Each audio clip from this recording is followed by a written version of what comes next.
Ito na siguro yung easiest way to make a YouTube thumbnail. Panoorin natin. Yan guys, press natin yung CapCut app. Yan, gagawa tayo ng thumbnail. Gamit yung free version nito. Press natin yung new project. Yan, piliin natin yung base video kung nasaan yung ilaw. Yan, add natin. Yan, nandun na siya sa loob.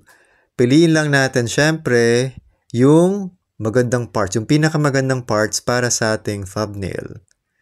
Yan, yung warm white. Yun.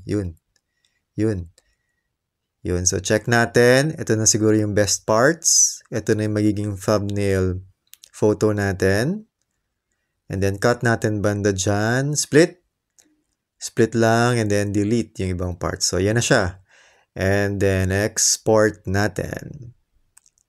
Yun, mabilis lang. Kasi maiksi siya. Yun, done. Done na. And then, hanapin natin siya sa gallery. Ayun. Yun na siya. So, edit lang natin ng konti para mas photogenic pa yung photo. Tama ba? Ayun, adjust natin yung angle para mas balanse. And then, trim natin yung mga parts na hindi kailangan. Okay na ba? And then, adjust lang natin konti yung brightness, contrast para mas masarap siyang tignan at mas defined yung photo. Ayan, konti lang. Huwag sobra para hindi mo ka masyadong Photoshop. Okay na yan. Okay na siguro to. Yan. And then save. Save as new. Save as new para meron tayong backup.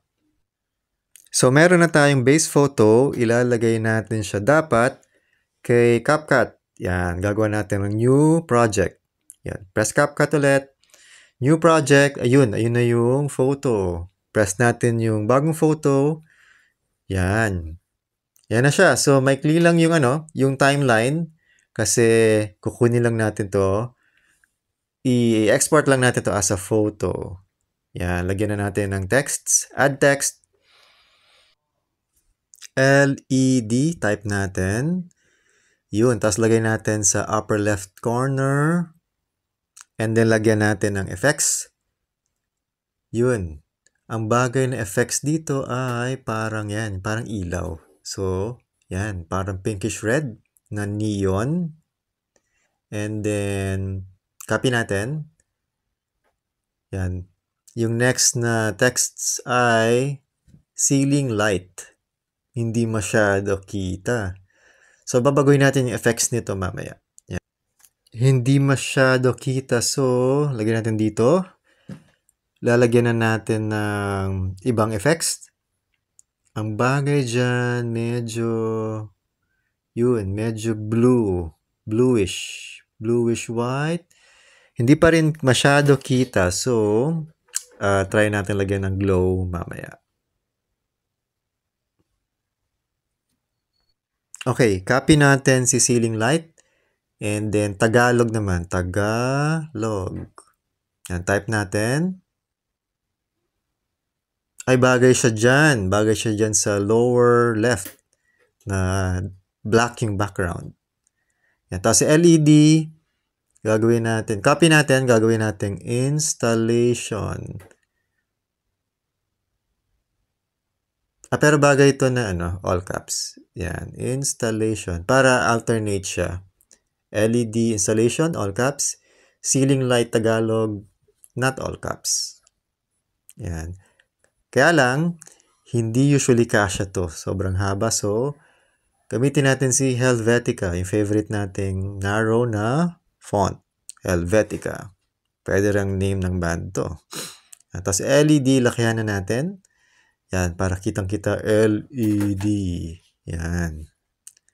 At para madali makita ng viewers natin na tungkol sa LED yung next na vlog natin. Yan. Tapos si ceiling light, lagyan na natin ng glow. Yun. In-on ko na yung glow. Dark yung glow. Yan. Mas kita na siya. Yan. Dark yung glow.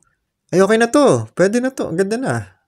Okay na to. Export natin. Yan. Exporting mabilis lang, supposedly. Dahil maiksi lang yung video at gagawin natin tong JPEG. Gagawin natin tong photo. Yan. Buksan natin yung gallery. Yun na siya. Yun na yung ating thumbnail video. And then, syempre, video siya. So, ipi-play natin. Ay, sumobra po. Yan, play natin. Play. Naka-pause ba? Naka-pause. So, screenshot na natin. Yan. Yan na yung ating thumbnail. Yan na guys. Ganun lang siya kadali. Diba? Yun. Thumbnail na siya. Maganda na siyang thumbnail. Yan. Yun. In show. Yan. Photo na siya. Photo na siya. So, thumbnail na siya. Upload natin mamaya. Ang gagawin din natin ng video kung paano mag-upload. Yan. Madali lang to guys. So, yan. Wag mo bahala. Yan. Enjoy lang. Enjoy installation.